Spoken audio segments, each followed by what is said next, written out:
What's going on, everybody? Bobby Morales here of the Sports Hub, coming at you with what I'm going to call my verbal three-point shootout. I'm going to take a topic that's relevant in the sports world today and deliver 3 points which have been lingering on my mind, and hopefully spark up some conversation, get some debate going, and get some feedback as well as we get into some sports talk. So with that said, the NBA season rapidly approaching. Thank goodness the lockout is over, because after football I was thinking to myself, what am I going to do? But the NBA is back, and my favorite team, the New York Knicks, playing on Christmas Day. So very excited about that, because they've also been making some great moves to put themselves in position to hopefully compete for a title in the upcoming years, and at least with the upper echelon teams in the NBA. So with that said, point number one. Donnie Walsh, the former GM of the New York Knicks and currently in the fold in an advisory position with the organization, deserves all the credit in the world for resurrecting this team out of the dungeon.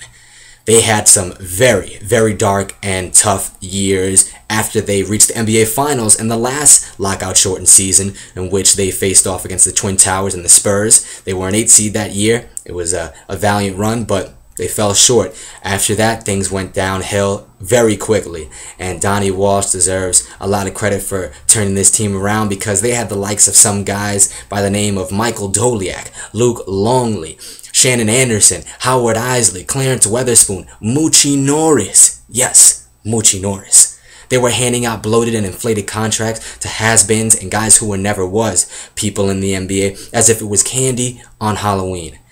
He changed the culture of this franchise, Donnie Walsh that is, and definitely made them into contenders again. And to be able to get rid of some of those contracts that were binding them up for so many years, the washed up guys like the Anthony Hardaways and the Steve Francis guys and Mo Taylors, nothing short of amazing what he's been able to do during his tenure with this team. I think he doesn't get enough credit. He deserves even more. Kudos to him. I'm glad the Knicks were savvy enough to go out and get a amazing guru like that in terms of his brilliant mind to scheme and ponder and trade and figure out the financial situation, because we were looking lost there for a while. So big ups to Donnie Walsh. Now my second point is, going along with the front office staff, very, very pleased with the moves that Donnie Walsh made last year and Grunwald continues to make this year. They've been aggressive rather than passive, have not allowed the mega superstars to dictate what they were going to do. And by that I mean, last year we were caught up in the LeBron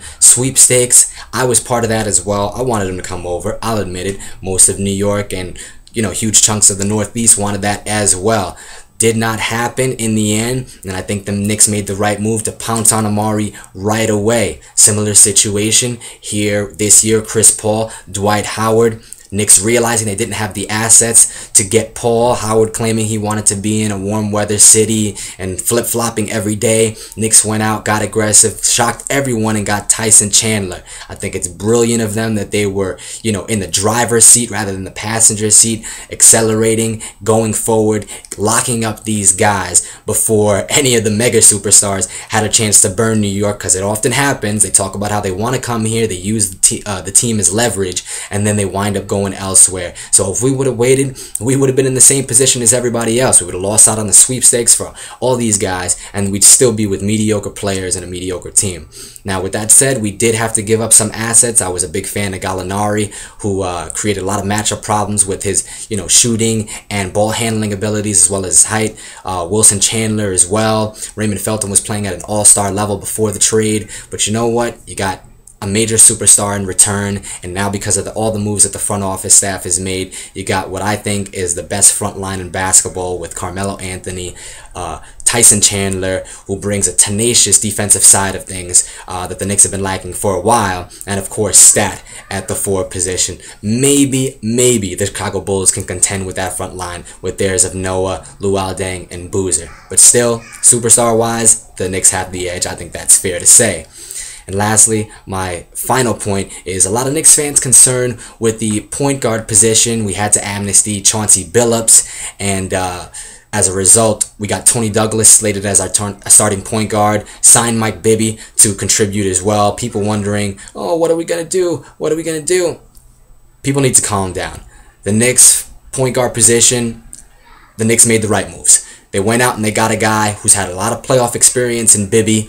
He will have a full season to gel and compete with the guys on the team. So I don't expect to see him play the way he did when he was with Miami and he only had 4 practices with the team before he started getting, into major games with them, especially in the playoffs. And I think he will also fill a void similar to what Billups did in being a mentor to Tony Douglas. And I think he's a terrific shooter who will definitely be able to spot up and knock down shots. So besides, his shooting ability, his savvy on the court, he's a good passer. He gets players involved. He will do what the Knicks need him to do. As for Tony Douglas, people underestimate him. They think about the fact that he played poorly in the series against the Boston Celtics. But what they forget is that during that time period towards the end of the season when Chauncey Billups went down with an injury, during that 6 to 8 game span, he averaged 16 points, roughly 7 assists, a few rebounds a game while Chauncey was hurt. Those are big numbers filling in for a guy who was a former Finals MVP. I think another year under his belt, more experience, he'll definitely fit in with the team better, learn, how to get Melo and Amari the ball in positions where they want to score.